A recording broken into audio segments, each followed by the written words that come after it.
Bienvenue dans les lectures de Miroir Mental. On va lire aujourd'hui ce qui est peut-être le chapitre le plus important du livre peut-être le plus important qu'on va lire sur la chaîne. On est en train de lire le Kybalion qui nous présente la philosophie hermétique de l'Égypte ancienne, de la Grèce antique. Et on est dans le chapitre qui introduit les 7 principes hermétiques, les 7 lois structurantes de l'univers. Alors c'est parti. Les principes de la vérité sont au nombre de 7. Celui qui les connaît et qui les comprend possède la clé magique qui ouvrira toutes les portes du temple avant même de les toucher.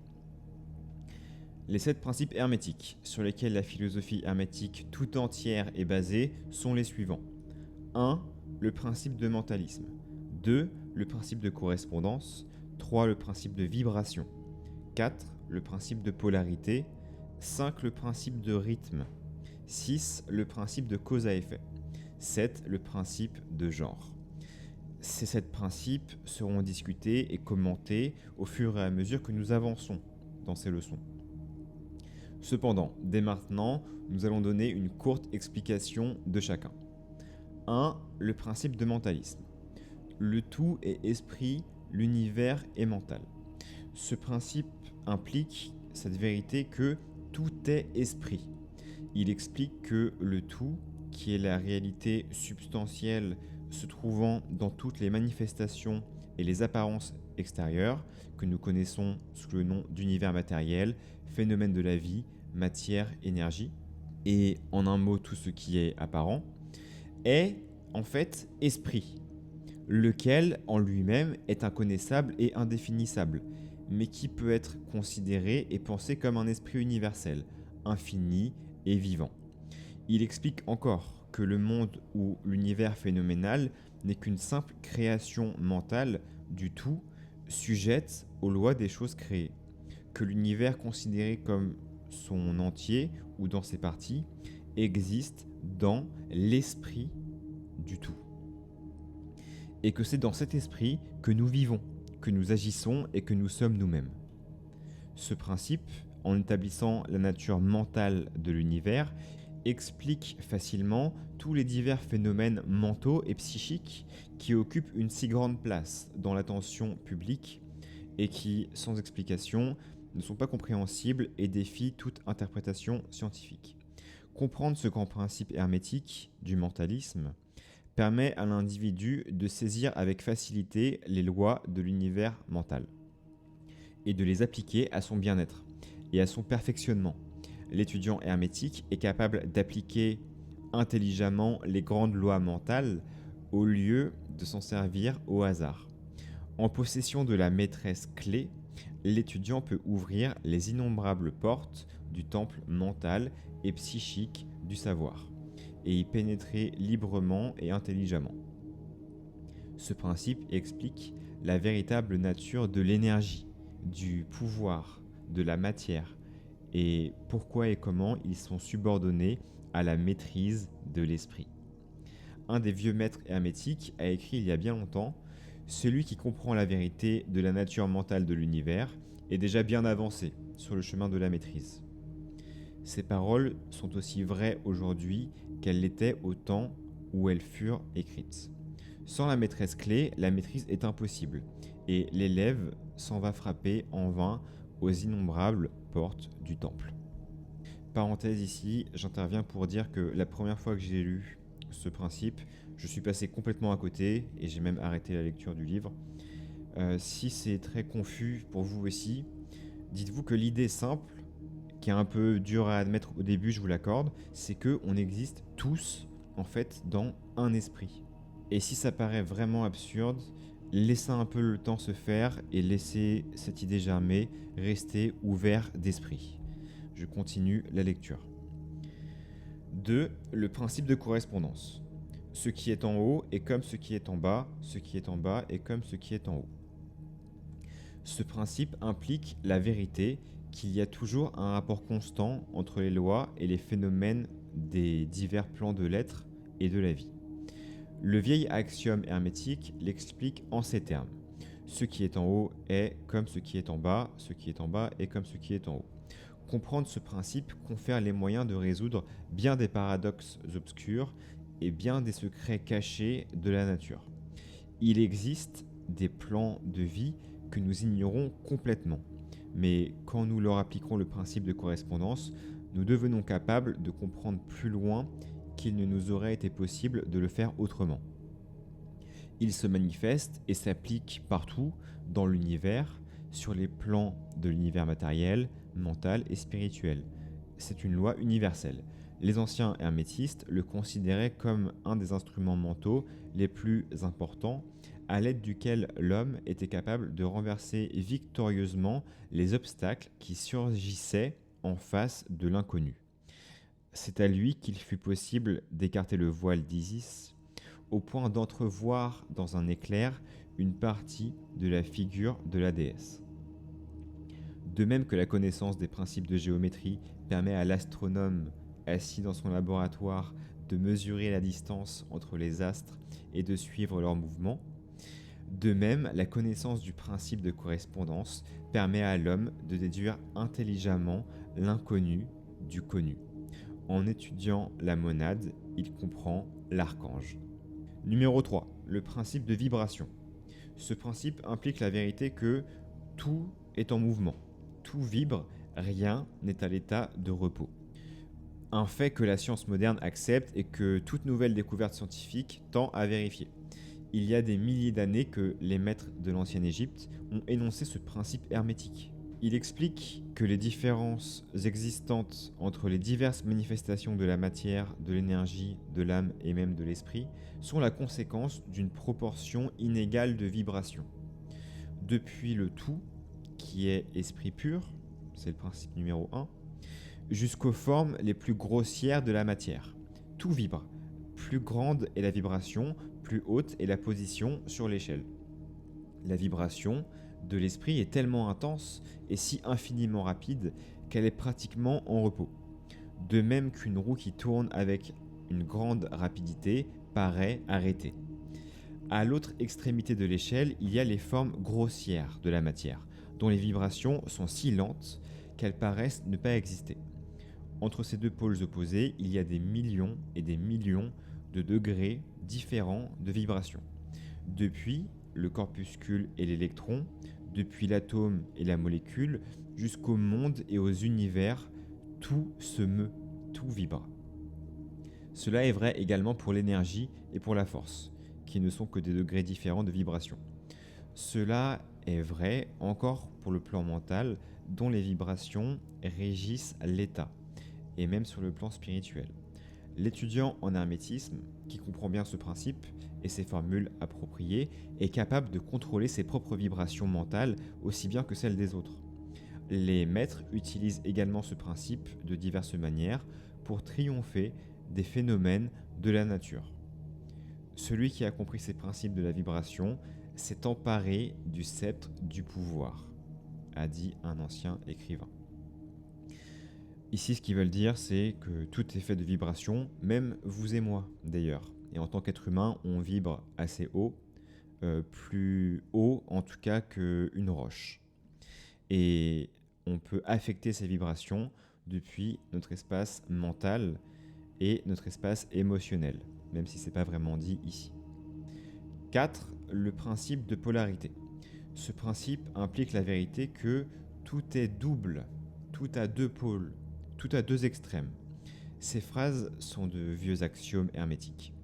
Elles expliquent les anciens paradoxes qui ont rendu perplexes tant de gens et que l'on a exprimés comme il suit. La thèse et l'antithèse ont une nature identique, mais des degrés différents. Les contraires sont semblables et ne diffèrent que par leur degré. Les pôles opposés peuvent se concilier. Les extrêmes se touchent. Tout est et n'est pas en même temps. Toutes les vérités ne sont que des demi-vérités. Toute vérité est à moitié fausse. Il y a deux faces à chaque chose, etc., etc. Le principe de polarité explique que, dans toute chose, il y a deux pôles, deux aspects, deux opposés, et que les contraires ne sont en réalité que les deux extrêmes du même objet, entre lesquels sont intercalés des degrés différents. Par exemple, le chaud et le froid, bien qu'opposés, j'y pensais, sont en réalité une seule et même chose. Ils ne se distinguent simplement que par une différence d'intensité, une différence de degré. Consultez votre thermomètre et vous voyez s'il est possible de découvrir où le chaud se termine et où le froid commence. Il n'existe pas un chaud absolu, ni un froid absolu. Ces deux termes, chaud et froid, indiquent simplement des degrés différents de la même chose.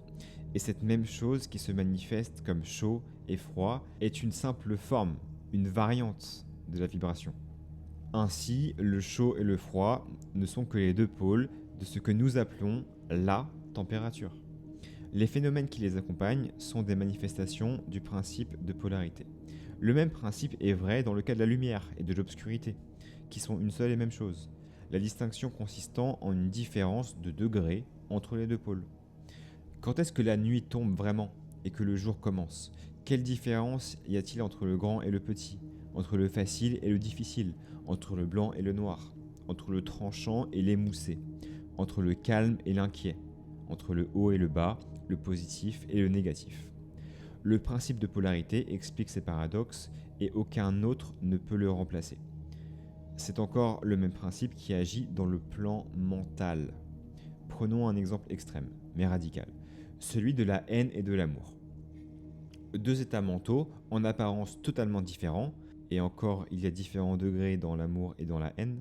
Il y a même des sentiments intermédiaires pour lesquels on peut employer les mots de sympathie, antipathie, qui arrivent à se confondre si étroitement qu'on a souvent beaucoup de difficultés à savoir si quelqu'un vous est sympathique, antipathique ou s'il vous est indifférent.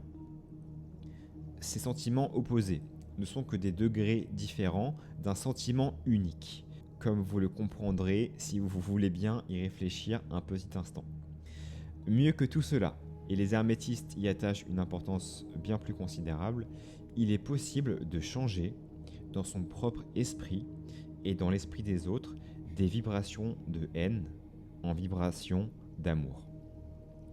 Beaucoup d'entre vous qui lisez ces lignes ont fait l'expérience personnelle de la transition rapide, involontaire, qui peut se faire entre l'amour et la haine, et vice-versa, en votre propre personne et en celle des autres.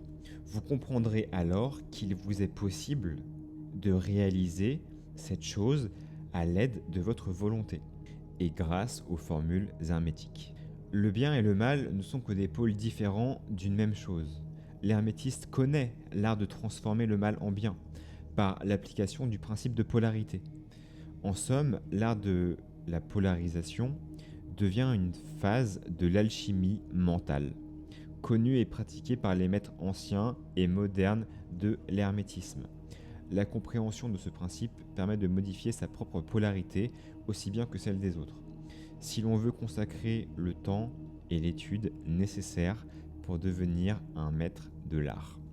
Ici, j'ai eu pas mal de frissons, pour tout vous avouer, en lisant ce principe, parce que là, on rentre en plus dans le concret.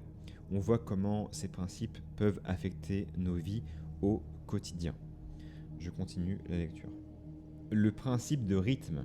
Ce principe implique la vérité qu'il se manifeste dans toute chose un mouvement mesuré d'aller et de venue, un flux et un reflux, un balancement en avant et en arrière, un mouvement pareil à celui d'un pendule, quelque chose de semblable à la marée montante et descendante. Ce mouvement d'aller et de venue se produit entre les deux pôles, dont le principe de polarité, décrit il y a quelques instants, nous a montré l'existence. Il y a toujours une action et une réaction, un progrès et un recul, un maximum et un minimum. Il en est ainsi pour tous les éléments de l'univers, les soleils, les mondes, les hommes, les animaux, l'esprit, l'énergie et la matière.